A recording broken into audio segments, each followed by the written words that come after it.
إن الحمد لله نحمده ونستعينه ونستغفره ونعوذ بالله من شرور أنفسنا ومن سيئات أعمالنا من يهده الله فلا مضل له ومن يضلل فلا هادي له وأشهد أن لا إله إلا الله وحده لا شريك له وأشهد أن محمدًا عبده ورسوله يا أيها الذين آمنوا اتقوا الله حق تقاته ولا تموتن إلا وأنتم مسلمون يا أيها الناس اتقوا ربكم الذي خلقكم من نفس واحدة وخلق منها زوجها وبث منهما رجالا كثيرا ونساء واتقوا الله الذي تساءلون به والأرحام إن الله كان عليكم رقيبا يا أيها الذين آمنوا اتقوا الله وقولوا قولا سديدا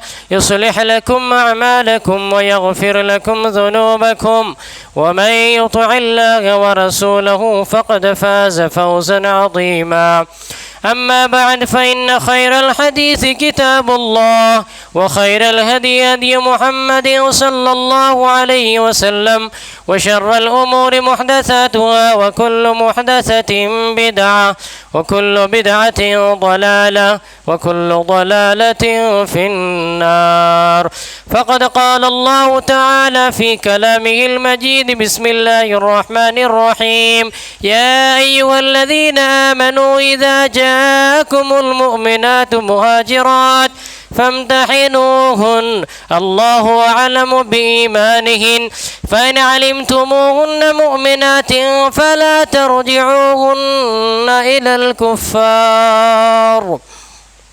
الحمدللہ، حمد و صلاۃ کے بعد معزز سامعین اکرام، خطبہ جمعہ کا موضوع آپ لوگوں کو معلوم ہے، اتحاد و اتفاق۔ اس موضوع کا دو پہلو ہے، ایک ہے سارے مسلمانوں کا فرقی اختلافات ختم کر کے قرآن و سنت پر، منہج صحابہ، منہج سلف پر چلنا۔ اس تعلق سے چند باتیں اس سے پہلے جمعہ کے اندر میں نے بیان کیا تھا۔ اس موضوع کا دوسرا پہلو کہ مسلمان آپسی اختلافات، حسد، بغض، کینہ کو ختم کر کے اتفاق، اتحاد، محبت، بھائی چارگی کے ساتھ زندگی بسر کرے۔ اس کے تعلق سے آج کے خطبہ میں انشاءاللہ بات کریں گے۔ 10 حدیثیں اور قرآن کی ایک آیتیں آپ کے سامنے پیش کریں گے انشاءاللہ۔ تو آئیے شروع کرتے ہیں حدیث نمبر 1۔ جب بھی کسی حدیث کو ہم بیان کرتے ہیں، حدیث کی راوی یا راویہ کو بیان کرتے ہیں تاکہ اس حدیث کی روایت کرنے والے صحابی یا صحابی کے بارے میں ہمیں معلوم ہو، اس سے ان کی سیرت کا پتہ چلتا ہے، ان کے نام کا، ان کی اہمیت کا پتہ چلتا ہے۔ تو حدیث نمبر 1، حدیث کی راویہ یعنی یہ صحابیہ ہے ام کلثوم بنت عقبہ۔ یہ حدیث بخاری کی ہے۔ حدیث اس طرح: عن ام کلثوم بنت عقبہ رضی اللہ تعالی عنہ ان رسول اللہ صلی اللہ علیہ وسلم قال ليس الكذاب الذي يصلح بين الناس فقال خيرا او نما خيرا۔ رواہ البخاری۔ امام بخاری نے اس حدیث کی روایت کیا۔ حدیث کی راویہ ام کلثوم بنت عقبہ۔ کیا نام؟ ام کلثوم بنت عقبہ، نام ام کلثوم۔ ان کے بارے میں چند باتیں کرتے ہیں کہ یہ صحابیہ کون ہے۔ یہ صحابی نہیں بلکہ صحابیہ ہے، عورت ہے، حدیث کو روایت کرنے والے عورت ہے۔ یہ صلح حدیبیہ سن 6 ہجری میں جو ہوا تھا، اس میں مسلمان اور قریش کے درمیان جو صلح ہوئی تھی 3 باتوں پر، ان میں سے ایک یہ بھی تھا کہ کوئی مسلمان اگر قریش کے پاس آئے گا تو قریش اسے واپس نہیں کرے گا، لیکن قریش کے کوئی آدمی مسلمان کے پاس جائے گا واپس کرنا ہوگا۔ تو ام کلثوم یہ صحابیہ سن 2 ہجری میں اسلام لاتی ہے، لیکن کسی وجہ سے مدینہ کی طرف ہجرت نہیں کر پاتی ہے۔ سن 7 ہجری میں یعنی صلح حدیبیہ کے 1 سال بعد مدینہ ہجرت کر کے آتی ہے۔ قریش کو پتہ چلتا ہے، خط لکھتے ہیں کہ ہمارا وعدہ پورا کرو، واپس بھیجو۔ تو اللہ کے رسول صلی اللہ علیہ وسلم ام کلثوم سے کہتے ہیں ام کلثوم جاؤ مکہ واپس جاؤ، اب رسول اکرم صلی اللہ علیہ وسلم کے پاس کوئی راستہ بھی تو نہیں تھا، ادھر قریش سے عہد تھا، صلح ہوئی تھی، کمپرومائز ہوا تھا، تو خلاف ورزی تو نہیں کر سکتے تھے۔ لیکن ام کلثوم کہتی ہے اللہ کے نبی میں اکیلی عورت ہوں، میرا شوہر نہیں ہے، میں کمزور عورت ہوں، بہت مشکل سے میں مکہ سے ہجرت کر کے مدینہ آئی ہوں، کیا آپ مجھے کفر کے حوالہ کریں گے؟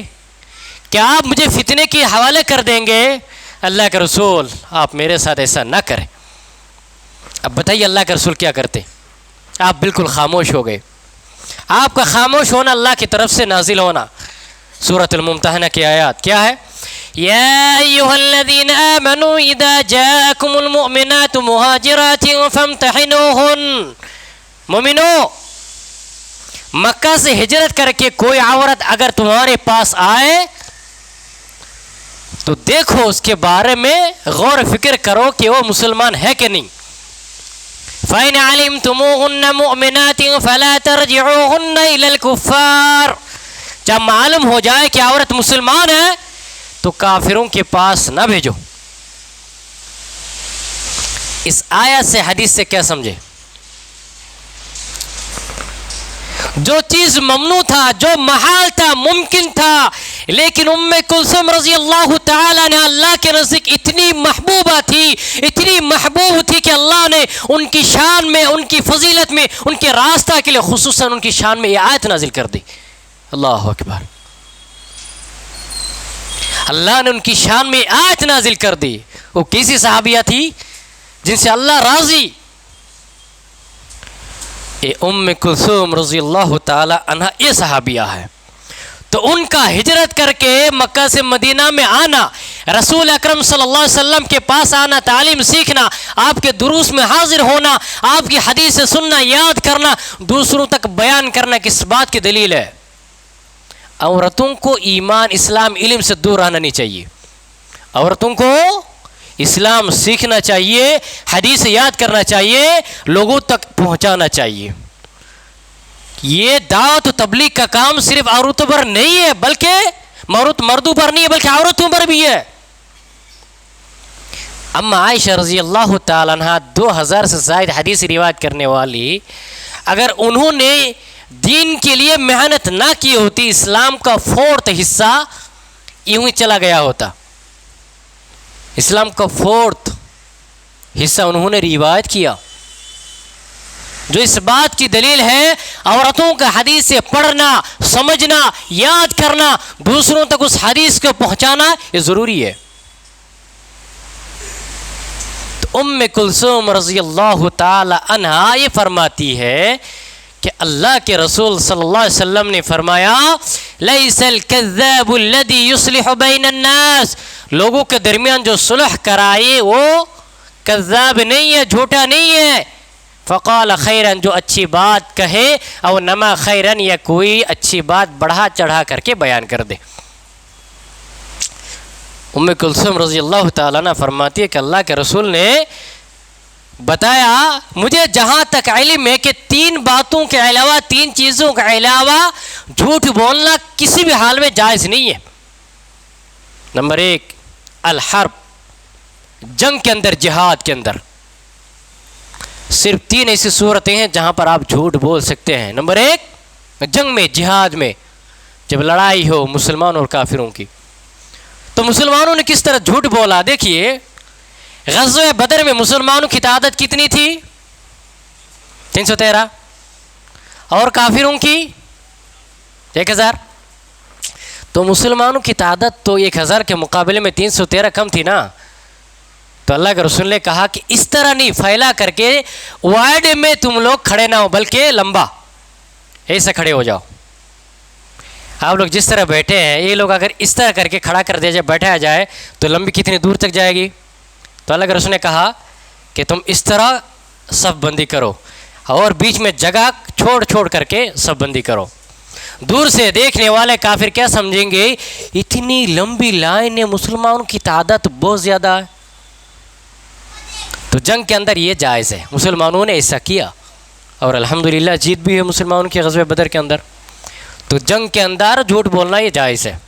نمبر 2 الاصلاح بین الناس، دو بھائیوں کے درمیان جو دور رہ رہے ہیں، قطع تعلق ہو گیا ہے، تیسرا کوئی شخص تھرڈ پرسن ان دونوں کے درمیان ملانے کے لیے کوئی بات بیان کر دے، تھوڑا بڑھا چڑھا کر کے یا چھوٹا موٹا جھوٹ بول دے تو یہ جائز ہے۔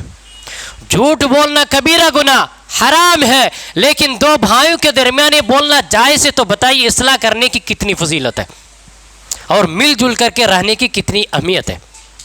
قطع تعلق کرنا یہ کتنا سنگین جرم ہے اور بڑا گناہ ہے، جس کے لیے جھوٹ جیسے حرام کبیرہ گناہ کو حلال کر دیا گیا۔ اور نمبر 3 کیا ہے؟ حدیث الرجل امرأتہ و حدیث المرأة زوجہا، بیوی کا شوہر کو خوش کرنے کے لیے، شوہر کا بیوی کو خوش کرنے کے لیے تھوڑا بڑھا چڑھا کر کے بول دینا تاکہ دل جوئی ہو جائے، شوہر خوش ہو جائے یا بیوی خوش ہو جائے، یہ جائز ہے۔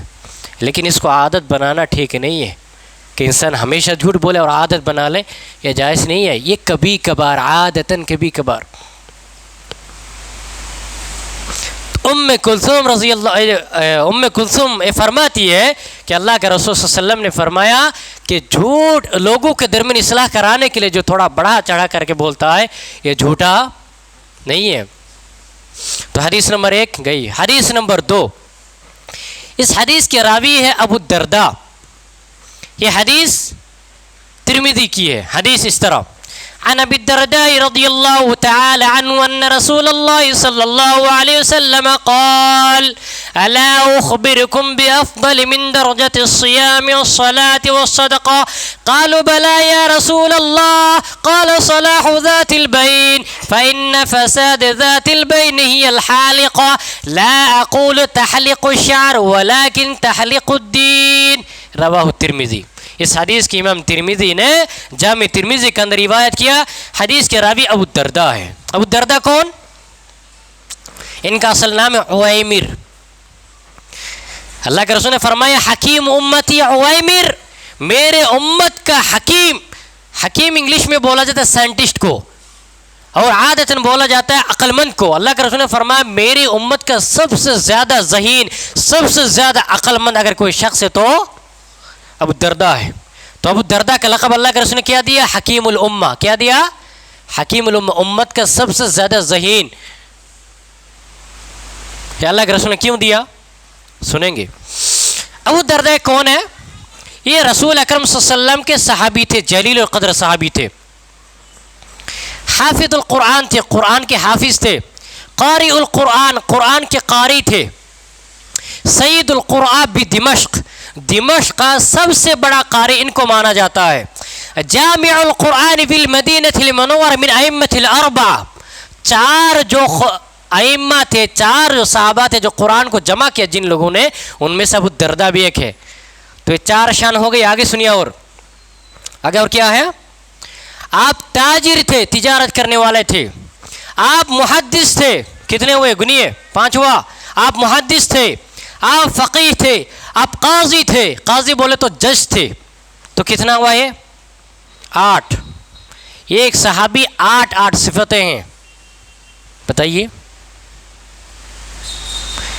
ہم لوگ اگر تجارت کرتے تو دین ہم قائم نہیں رکھ پاتے، اگر دین قائم رکھنے جاتے ہیں تو ہم دنیا کو قائم نہیں رکھ پاتے۔ دیکھیے، محدث، فقیہ، حافظ، قاری، قاضی، 8 القاب، 8 صفتیں ہیں۔ قرآن کو بھی جمع کیا انہوں نے، قاضی بھی تھے، تاجر بھی تھے، حافظ بھی تھے، قاری القرآن بھی تھے، جامع القرآن بھی تھے، محدث بھی تھے، فقیہ بھی تھے۔ اللہ اکبر! اللہ نے ان کے وقت میں کتنی برکتیں عطا کی۔ ہمارے وقت میں برکت نہیں ہے، ایک کام میں گیا تو دوسرا ہم کر نہیں پاتے، یہ وقت کی برکت کی قلت ہے۔ تو ابو الدرداء رضی اللہ تعالیٰ عنہ یہ خزرجی تھے، انصاری تھے، تو 8 اور 2 کتنے ہوئے؟ 10۔ اس طرح آپ میں گناتے جاؤں گا، 15 سے 16 ان کے اوصاف ہوں گے۔ مدینے کے اندر مہاجر انصار کا فرق تو معلوم ہے نا، مکہ سے ہجرت کر کے جو لوگ مدینہ آئے مہاجر، اور مدینہ میں جو تھے انصار، ان کو انصاری کہا جاتا ہے۔ تو انصار میں سب سے اخیر میں ایمان لانے والے صحابی کون؟ ابو الدرداء۔ مدینہ میں سب سے لاسٹ میں انصار میں ایمان لانے والے کون؟ ابو الدرداء. ان کے سارے بھائی، ان کی اہلیہ بھی ایمان لا چکے تھے. ان کے بھائیوں میں سے عبداللہ بن رواحہ معلوم، جنگ موتا کی لڑائی میں جو شہید ہوئے عبداللہ بن رواحہ. محمد بن مسلمہ، بڑے بڑے صحابی ان کے بھائی ایمان لا چکے تھے، اور ان کی اہلیہ بھی ایمان لا چکی تھی. صرف یہ باقی تھے، ایمان لانے میں تاخیر ہو گئی. بڑے ذہین تھے، بہت سوچا اسلام کے بارے میں، اس لیے بہت وقت لگے. حکیم کہا گیا نا، حکیم الامہ. ایک مرتبہ عبداللہ بن رواحہ اور محمد بن مسلمہ ان کے گھر پہ آتے ہیں.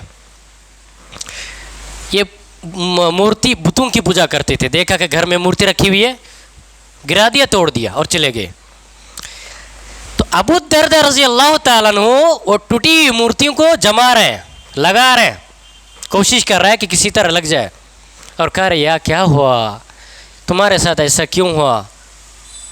ایسا نہیں ہونا چاہیے، تم اتنے کمزور ہو کہ ٹوٹ گئے، کسی نے تھوڑا مار دیا، گرا دیا، ٹوٹ گئے. اتنے میں ان کے اہلیہ نے یہ بات سنی اور کہنے لگے تم ایسے بتوں کے معبود کی عبادت کرتے ہو جو خود اپنی حفاظت نہیں کر سکتا. یہ بات لگ گئی ذہن کے اندر. ذہین تھے نا کہ میری اہلیہ نے یہ بات کہہ دی کہ میں ایسی بت کی پوجا کرتا ہوں جس نے اپنی حفاظت نہیں، کسی نے گرا دیا، عبداللہ بن رواحہ گرا دے، گر گیا، ختم ہو گیا، اپنی جان کی بھی حفاظت نہیں کر سکے. یہ بات کھٹکی دل کے اندر جا کر کے، یا میں کن جیسی چیزوں کی عبادت کرتا ہوں، پوچھتا ہوں. چھوڑ دیا، لگ گئی دل کے اندر بات. ہے فوراً مسجد نبوی کے رخ کیے. عبداللہ بن رواحہ، محمد بن مسلمہ بیٹھے ہوئے تھے. اللہ کے رسول صحابہ سے مخاطب ہے. عبداللہ بن رواحہ کہتا ہے اللہ کے رسول دیکھیے کون آ رہا ہے. تو اللہ کے رسول نے کہا، عبداللہ بن رواحہ مجھے پہلے بھی معلوم تھا، اللہ نے مجھے بتایا. کیا؟ ان اللہ وعدنی باسلام ابی الدرداء فاسلم. اللہ نے مجھ سے وعدہ کیا کہ کبھی نہ کبھی ابو الدرداء اسلام لائے گا، اور آج اسلام لائے گا. اللہ اکبر. کیا سمجھے؟ جس کے اسلام لانے کے اللہ کے نبی سے اللہ نے وعدہ کیا تھا، تو کتنے جلیل القدر صحابی تھے. یعنی اللہ کے رسول دعا کرتے تھے دل کے اندر، اور خواہش تھی کہ ابو الدرداء کسی طرح اسلام لائے. تو اللہ نے وعدہ کیا ہے نبی آپ انتظار کیجئے، ابو الدرداء اسلام لائیں گے. اسلام لاتے ہیں، اسلام قبول کرتے ہیں. تو آپ نے ان کو کیا کہا؟ حکیم امتی ابو الدرداء جاؤ، آج میری امت کے اندر سب سے ذہین آدمی آج سے تم ہو. اے ابو الدرداء رضی اللہ تعالیٰ عنہ وہ بیان کرتے ہیں کہ رسول اکرم صلی اللہ علیہ وسلم نے فرمایا کہ میں تمہیں نہ بتلاؤں اس عمل کے بارے میں جو صلاۃ، صیام، صدقہ سے بھی افضل ہے؟ آپ نے فرمایا. صحابہ نے کہا کیوں نہیں؟ آپ نے کہا کہ دو بھائیوں کے درمیان اصلاح کراؤ. نماز پڑھنے، روزہ رکھنے، صدقہ کرنے کے برابر ثواب ملے گا، کیونکہ دو بھائیوں کے درمیان اختلاف، حسد یا بغض کیا کرتا ہے؟ الحالقہ، یہ ایمان کو ختم کر دیتا ہے. یہ ترمذی کی روایت ہے. تو دو حدیث ہو گئی. حدیث نمبر 3 یہ ابو ایوب، ان کا اصل نام ہے خالد رضی اللہ تعالیٰ عنہ. تو عرب کے اندر اکثر لوگ اپنے آپ کو کنیت سے پکارنا، کنیت سے بلانے کو پسند کرتے تھے، اصل نام سے پکارنے کو زیادہ پسند نہیں کرتے تھے. اور عرب والوں کو زمانہ جاہلیت سے ایک علم، بہت ماہر تھے ایک علم میں. وہ کون سا علم؟ علم الانساب، نسب نامہ کا علم. ہر شخص کو پوچھئے نسب نامہ. جامعہ طیبہ جہاں سے میں نے پڑھی، گریجویشن کیا، وہاں کی لائبریری میں میں گیا ایک بار.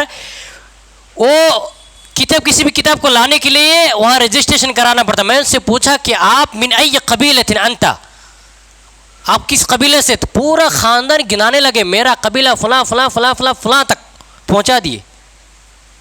تو ان لوگوں کی خاصیت ہے کہ وہ لوگ نسب نامہ کو، اور انسان کا نہیں بلکہ جانوروں کا نسب نامہ یاد رکھتے تھے.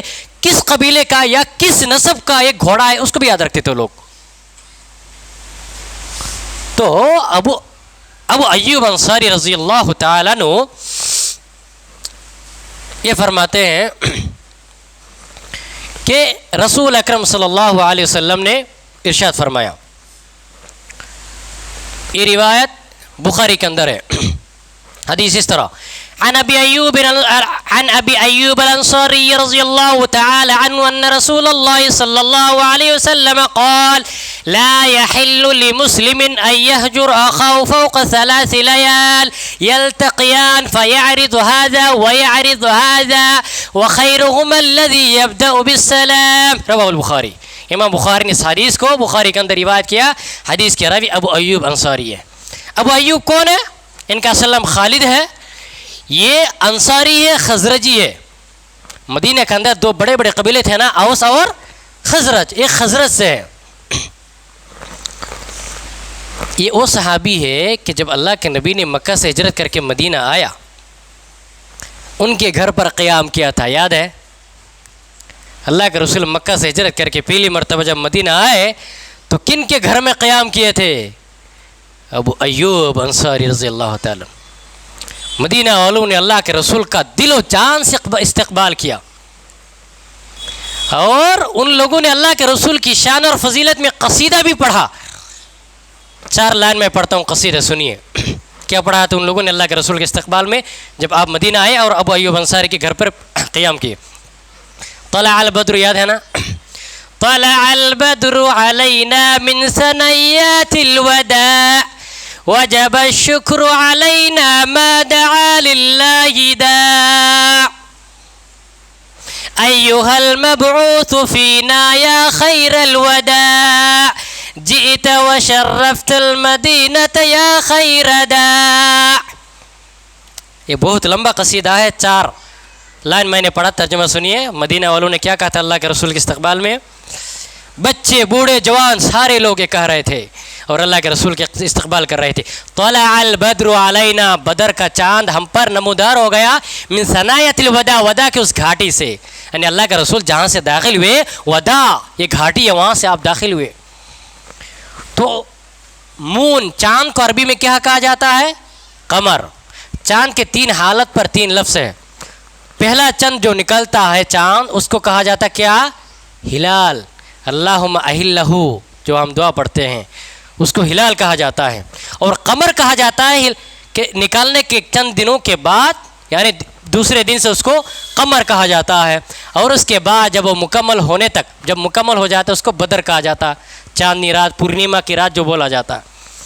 تو بدر، پورنیما، چاندنی رات کا جو چاند ہوتا ہے، کہا کہ بدر وجہ سے اللہ ہمارے پاس نمودار ہوئے. وجب الشکر علینا ما دعا للہ داع، جب تک یہ نبی ہمارے لیے اللہ کی طرف دعوت دیتے رہے ان کا شکریہ ادا کرنا ہم پر واجب ہو گیا آج سے. اور کیا کہا؟ ایھا المبعوث فینا بامر المطاع، اے نبی جو ہمارے درمیان مبعوث کیے گئے اس شریعت کو لے کر جس کی اطاعت ہمیں کرنی ہے. جئتا، آپ آئے، شرفت المدینہ، آپ مدینہ میں آئے تو مدینہ کی شان آپ نے بلند کر دی. آپ مدینہ آئے تو مدینہ کی شان بلند ہو گئی. مرحبا یا خیر وداع، اے بہترین مخلوق، بہترین شخصیت، بہترین داعی الی اللہ، آپ کا ہم استقبال کرتے ہیں. آپ مدینہ آئے تو مدینہ کو آپ نے، مدینہ کی شان بڑھا دی. مدینہ کا نام کیا تھا پہلے؟ یثرب. اللہ کے رسول نے نام کیا رکھا؟ المدینہ المنورہ، طابہ، طیبہ، سرزمین مقدس. اللہ کے رسول نے نام دیا، خیر و برکت کا گہوارہ بن گیا. وہ جو یثرب جسے کوئی جانتا بھی نہیں تھا، اللہ کے رسول کے آنے کے بعد آپ کی دعا خیر و برکت سے وہ خیر و برکت کا گہوارہ بن گیا، امن و سکون کا گہوارہ بن گیا. مدینہ کی برکت مجھے معلوم ہے کہ مدینہ کے اندر مدینہ کی ہر چیز میں برکت ہے. علم کے اندر اتنا برکت ہے مت پوچھیے. قرآن کا ایک صفحہ میں اپنے روم میں آدھا گھنٹہ میں یاد کرتا تھا.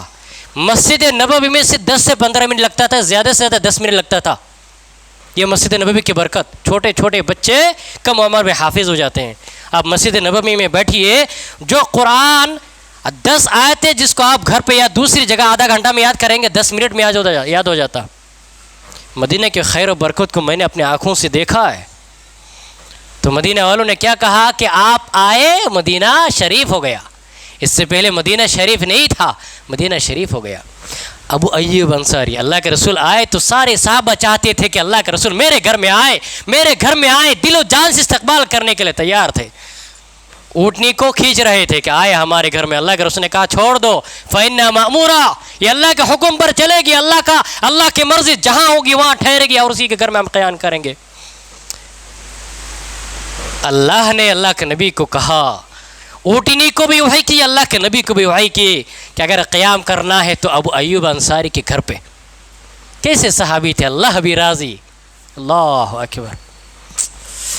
یہ ابو ایوب انصاری رضی اللہ تعالیٰ عنہ بیان فرماتے ہیں کہ رسول اکرم صلی اللہ علیہ وسلم فرمایا، کسی شخص کے لیے جائز نہیں ہے کہ اپنے بھائی سے 3 دنوں تک بات نہ کرے، قطع تعلق کرے۔ 3 دنوں تک آپ نے کیا تب تک ٹھیک ہے، حلال ہے، آپ نے کیا، 3 دن کے بعد کیا، ایک کبیرہ گناہ حرام میں شمار ہوتا جائے گا۔ 3 دنوں تک آپ نے نہیں کیا، اس کا گناہ نہیں لکھا جائے گا، لیکن 3 دن یہ بھی حلال نہیں ہے۔ اگر نہیں کیا گناہ نہیں لکھا جائے گا، 3 دنوں کے بعد سے شروع ہوتا ہے کبیرہ گناہ حرام، آپ کے نام عمل پر لکھا جاتا ہے۔ اللہ کے رسول نے فرمایا کہ ایک دوسرے سے آمنے سامنے ہوتے ہیں اور منہ پھیر لیتے ہیں، دونوں میں سے بہتر کون ہے؟ جو سب سے پہلے سلام کرے، اپنے دل کو کشادہ کر کے سلام کرے، بھائی آ جا، ختم کرتے ہیں حسد بغض کا، آ جا، سلام کرتے، گلے سے ملاتے۔ کر پائیں گے؟ دل کو کشادہ کریے، دل کے اندر اتنی جگہ رکھیے کہ چھوٹی چھوٹی چیزیں یوں ہی گھس جائے، دل کے اندر اثر انداز نہ کرے۔ تو تیسری حدیث ہو گئی۔ چوتھی حدیث یہ ابو داؤد کی ہے، اللہ کے رسول صلی اللہ علیہ وسلم فرماتے ہیں، من حجر اخاہ سنۃ فہو کسفک دمہ، جس شخص نے اپنے بھائی سے 1 سال تک بات نہیں کیا تو اس نے اسے قتل کر دیا۔ کیا معنی؟ 1 سال تک آپ نے کسی بھائی سے قطع تعلق کی بات نہیں کی تو آپ کے نام اعمال میں اس کے قتل کا گناہ لکھا جائے گا۔ قتل کرنا صرف قتل نہیں ہے، قطع تعلق 1 سال تک اگر کرتے رہیں قتل کا گناہ لکھا جائے گا جب تک آپ بات نہیں کریں گے۔ حدیث سنیے، حدیث کے راوی آگے کیا ہے؟ حدیث نمبر 4، حدیث نمبر 5، ابو مالک اشعری رضی اللہ تعالیٰ عنہ بیان فرماتے ہیں، حدیث مسند احمد کی ہے، ابو مالک اشعری فرماتے ہیں، ان للہ عباد لیسوا بانبیاء ولا شہداء یغبطہم الانبیاء والشہداء یوم القیامہ، اللہ کے کچھ بندے ایسے ہوں گے جو نہ نبی ہوں گے نہ شہداء ہوں گے، لیکن ان کی منزلت، ان کی قدر و منزلت، ان کی فضیلت، ان کی عزت، ان کا احترام، ان کا مقام دیکھ کر کے انبیاء اور شہداء بھی رشک کریں گے۔ اللہ اکبر۔ صحابہ نے پوچھا، اے اللہ کے رسول بتائیے کون ہے؟ آپ نے فرمایا وہ تمہارے بھائی ہوں گے، کوئی خونی رشتہ نہیں ہوگا، کوئی رشتہ داری نہیں ہوگی، تحابوا فی اللہ، وہ لوگ ہوں گے جنہوں نے آپس میں اللہ کے لیے محبت کی ہوگی، وتصافوا فی اللہ، اور اللہ کے لیے ایک دوسرے کی قربانی دی ہوگی، ایک دوسرے کے لیے اللہ کے لیے قربانی دی ہوگی۔ یدع اللہ منابر من نور، اللہ تعالیٰ اپنے دائیں جانب ان لوگوں کے لیے اپنے نور کا ممبر بنائے گا، فیجلسون علیہ، اس پر وہ بیٹھیں گے، یفزع الناس وهم لا یفزعون، لوگ غم زدہ ہوں گے لیکن یہ لوگ کبھی غم زدہ نہیں ہوں گے، ہم اولیاء اللہ، اللہ کے دوست ہوں گے، لا خوف علیہم ولا هم یحزنون، کوئی خوف اور کوئی غم نہیں ہوگا۔ اللہ اکبر۔ اللہ تعالیٰ قیامت کے دن انہیں اپنے دائیں جانب اپنے نور کا ممبر بنا کر کے بٹھائیں گے، عزت دیں گے، لوگ اس طرح سامنے ہوں گے، نبی شہداء دیکھ کر کے بھی رشک کریں گے۔ اللہ اکبر۔ یہ کون لوگ ہوں گے؟ آپس میں ایک دوسرے سے محبت کرنے والے، ایک دوسرے کے لیے قربانیاں دینے والے۔ اللہ اکبر۔ حدیث کو صرف سنیے مت، اس کو اندر تک لے جائیے نا کہ بات کتنی گہری ہے۔ آگے حدیث سنیے، اس حدیث کا راوی ابو ہریرہ ہے، یہ بخاری کی روایت ہے، رسول اکرم صلی اللہ علیہ وسلم فرماتے ہیں، ان اللہ تعالی یقول یوم القیامہ ان المتحابون بجلالی اليوم ظلهم فی ظل یوم لا ظل الا ظلی، اللہ میدان محشر میں قیامت کے دن کہے گا، کہاں ہیں میرے وہ بندے جو میرے خاطر ایک دوسرے سے محبت کرتے تھے؟ اظلہم فی ظل، آج میں انہیں اپنے عرش کے سایہ میں جگہ دوں گا، اور آج کے دن میرے عرش کے سایہ کے علاوہ کوئی سایہ نہیں ہوگا۔ عرش کا سایہ نصیب ہونا، اس کو آپ چھوٹا سمجھ رہے ہیں؟ جس دن لوگ کتنا پریشان ہوں گے، ترس رہے ہوں گے سایہ کے لیے، اللہ اپنے عرش کا سایہ دے گا۔ اللہ 7 لوگ ہوں گے جنہیں اللہ عرش کا سایہ دے گا نا۔ کون کون؟ نمبر 1 امام عادل، انصاف کرنے والے امام، قاضی، حکمران۔ نمبر 2 جس کا دل مسجد سے لٹکا ہوا ہو۔ نمبر 3 وہ نوجوان جس نے اپنی جوانی میں اللہ کی عبادت کی ہو۔ نمبر 4 وہ 2 لوگ جو آپس میں محبت کرتے ہیں، ملتے اللہ کے لیے، جدا ہوتے ہیں اللہ کے لیے۔ نمبر 5 وہ نوجوان جسے کوئی عورت، خوبصورت مالدار عورت گناہ کی طرف بلائے اور کہے کہ مجھے اللہ سے ڈر ہے۔ اور نمبر 6 وہ شخص جو اس طرح صدقہ کرے کہ دایاں ہاتھ صدقہ کیا کرے بایاں کو معلوم نہیں۔ اور نمبر 7 رجل ذکر اللہ خالیا ففاضت عیناہ، جو تنہائی میں اللہ کو یاد کرے اور آنسو بہایا۔ تو یہ 2 شخص جو آپس میں اللہ کے لیے محبت کرنے والے، قربانی دینے والے ہوں گے، اللہ عرش کا سایہ دے گا۔ کتنے خوش نصیب ہوں گے اے لوگ جنہیں اللہ تعالیٰ عرش کا سایہ دے گا۔ بخاری کی روایت ابو موسیٰ اشعری رضی اللہ تعالیٰ عنہ، حدیث کے راوی ہے، رسول اکرم صلی اللہ علیہ وسلم فرماتے ہیں المؤمن للمؤمن کالبنیان یشدہ بعضہ بعضا وشبک بین اصابعہ۔ اللہ کے رسول صلی اللہ علیہ وسلم نے فرمایا کہ مومن کے لیے دیوار کی طرح ہے جو ایک دوسرے کو مضبوط کرتے ہیں۔ پھر آپ نے انگلیوں کو اس طرح ملایا کہ ایک مسلمان دوسرے مسلمانوں کے لیے اس طرح سہارا بنتے ہیں، اپنے مسلمان بھائی کو تنا نہیں چھوڑتے، ذلیل ہونے نہیں دیتے، مصیبت میں تنا نہیں چھوڑتے بلکہ کندھا دیتے ہیں، اس کی حفاظت کرتے، جان مال عزت آبرو کی حفاظت کرتے ہیں۔ تو اللہ کے رسول صلی اللہ علیہ وسلم نے اس طرح مثال دیا۔ کر سکتے ہیں ہم لوگ؟ آج ہم کمزور کیوں ہیں؟ کیونکہ اپنے بھائی کی مدد نہیں کرتے، تو ہمارا کون کرے گا؟ کمزوری ہماری یہی ہے بس۔ اگر آپ اپنے مسلمانوں بھائیوں کے تعلق سے اچھا سوچیں گے تو دوسرا مسلمان بھائی بھی آپ کے لیے اچھا سوچے گا۔ آئیے ختم کرتے ہیں 2 حدیث اور بیان کر کے۔ حدیث کے راوی یہ ہے عمر بن الخطاب رضی اللہ تعالیٰ عنہ، ترمذی کی روایت، رسول اکرم صلی اللہ علیہ وسلم فرماتے ہیں علیکم بالجماعہ، جماعت کو مضبوطی سے پکڑ لو، وَإِيَّاكُمُ الْفُرْقَةَ، الگ تھلگ نہ رہو، فَإِنَّ الشَّيْطَانَ مَعَ الْوَاحِدِ، شیطان اکیلا تنہا رہنے والوں کے ساتھ ہمیشہ رہتا ہے، وَهُوَ مِنَ الْإِثْنَيْنِ أَبْعَدُ، 2 بندہ جب ایک ہو جائے تو شیطان دور بھاگتا ہے۔ من اراد محبوحۃ الجنت فلیلزم الجماعہ، جنت کے درمیان میں جو اپنا مقام پیدا کرنا چاہے، جنت کے درمیان حصہ میں جسے گھر چاہیے، مقام چاہیے، وہ جماعت کے ساتھ جڑے رہے، الگ تھلگ نہ رہے، جماعت کے ساتھ مل جل کر کے رہے۔ اللہ کے رسول اگر فرماتے ہیں من سرتہ حسنتہ وسیئتہ، من سرتہ حسنتہ، جس کی نیکی اسے خوشی دے اور جس کا گناہ اسے پریشان کر دے، غم دے، فذالکم المؤمن، یہ حقیقت میں مومن ہے۔ نیکی کرے تو خوشی ملے، گناہ کرے تو درد ملے اور تکلیف ہو، اسے غم ہو، ایک ٹینشن ہو جائے، یہ مومن کی صفت ہے۔ تو اللہ کے رسول نے یہاں کیا فرمایا کہ تنہا رہنے والا شیطان ہمیشہ اسے بہکاتا ہے، تنہا نہ رہو، مل جل کر کے جماعت کے ساتھ رہو۔ ابن مسعود رضی اللہ تعالیٰ عنہ، حدیث کے راوی بخاری کی روایت، فرماتے رسول اکرم صلی اللہ علیہ وسلم نے فرمایا انکم سترون بعدی اثرۃ وامورا تنکرونها، میرے موت کے بعد تم لوگ کچھ ایسے نشانات دیکھو گے، ایسے امور دیکھو گے، ایسے معاملات دیکھو گے جسے تم ناپسند کرو گے۔ فماذا تأمرنا یا رسول اللہ، صحابہ پوچھتا ہے اللہ کا رسول اس حالت میں ہمیں کیا کرنا چاہیے؟ آپ نے فرمایا ادو الیہم حقہم، انہیں ان کا حق دے دو، وصل اللہ حقکم، اور تمہارا حق اللہ سے مانگو۔ کیا سمجھے؟ فتنے کا دور ایسا آئے گا،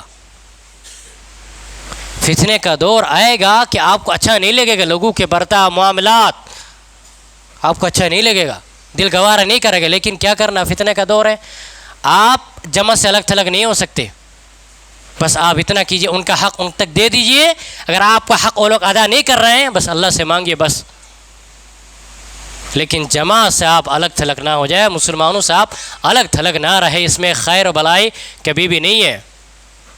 ایک حدیث بیان کر کے بات ختم کر رہا ہوں۔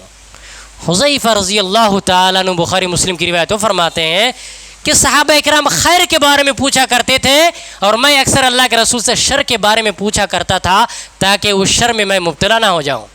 میں نے پوچھا اے اللہ کے رسول، ہم لوگ ایک زمانے میں شر کے اندر تھے، پھر اللہ نے اسلام کے ذریعے خیر دیا، تو اس کے بعد بھی شر ہوگا؟ کہا ہاں۔ اس کے بعد خیر ہوگا؟ ہاں۔ کہا اس کے بعد بھی شر ہوگا؟ ہاں، شر بڑھتا جائے گا لیکن خیر بھی رہے گا، اور آخری وقت آئے گا کہ بارش کے قطرے کی طرح فتنہ اور شر پھیلے گا۔ حذیفہ سنیے، اس کو دھیان سے سنیے، اس میں ہمارے لیے ایک نجات کا ذریعہ ہے، راستہ ہے۔ حذیفہ رضی اللہ تعالیٰ نے پوچھتا ہے اللہ کے رسول اس دور میں ہم کیا کریں گے جب فتنہ اتنا پھیل چکا ہوگا کہ بارش کے قطرے کی طرح ہوگا، ہم کیا کریں گے اس وقت؟ ہمیں کیا حکم دیتے ہیں؟ آپ نے فرمایا کہ تلزم الجماعۃ المسلمین و امامہم، مسلمانوں کی جماعت اور امام سے جڑے رہو۔